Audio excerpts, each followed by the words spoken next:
was a good teacher for 40 years, and it only started getting hard when everything changed.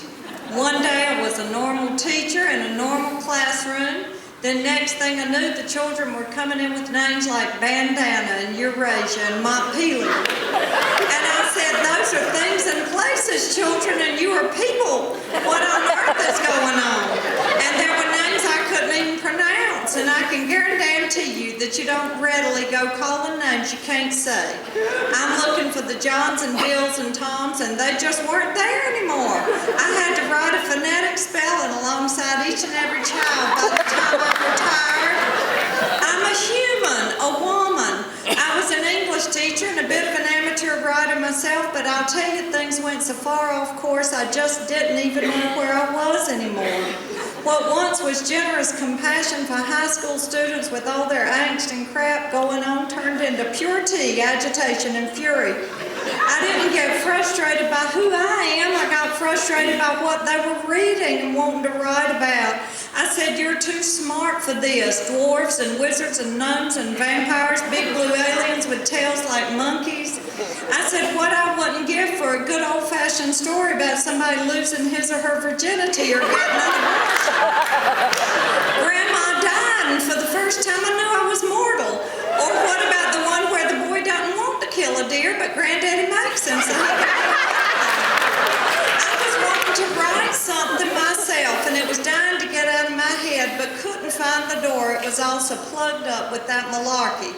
I had worked so hard, and all I was longing for was some whining little boy who didn't want to kill a deer. I was craving one, in fact, would have loved him and given him an egg. And where did all the orphans go? Jane and Oliver and Pip? It's an honorable and very dramatic position. And the girl who's upset to have a period, where did she go? Or the one all torn up about losing her virginity, where did she go? If they're still out there, they're keeping a low profile and hiding from all those getting boobs for Christmas and graduation and making themselves up to look 30. I wanted dead deers and dead grandparents and busted condoms. I wanted anything other than a zombie or a shape-shifting demon wolf coyote. Am I to do with a bunch of aliens at Armageddon? Some of them said about their papers, I meant to be vague, like that might excuse something that didn't make one damn difference. Or the one who said I just didn't get what he was doing because it was so brilliant. I took my work seriously, and where did it get me? There I was asking for a little reality, and who wouldn't be after Columbine?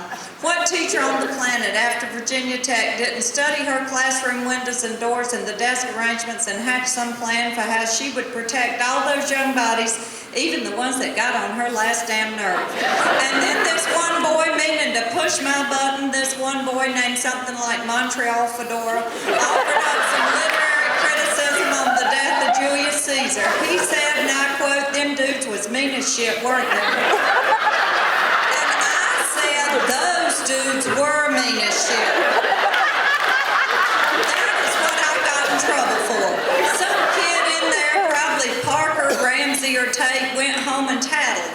Not about what was being discussed in class, but that the teacher said shit. Miss Tyler, come to the office, please. Miss Tyler, please come to the office. This had happened many times. I made a notch on my desk, in fact, every time it happened, and one whole side looked like a fine-tooth comb. My principal was about 14 and had never read Shakespeare.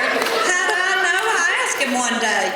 In that moment when I needed him on my side, I almost wished that I had not done that, or that I had been a teacher who did not argue against prayer in my class, which I had done for years, or did not allow hats, but what in the hell did I care if they wore hats?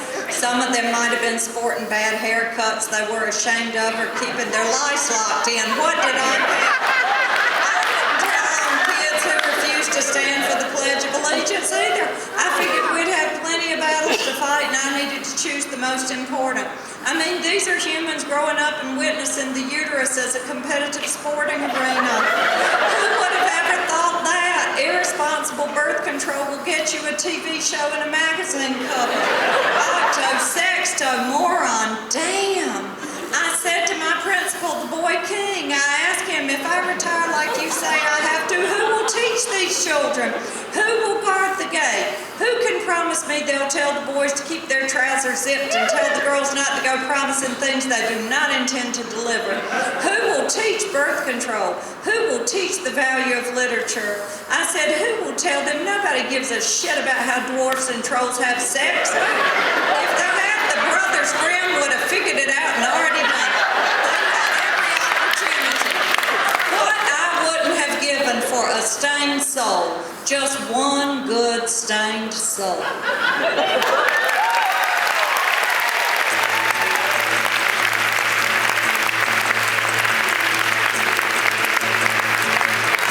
love everybody.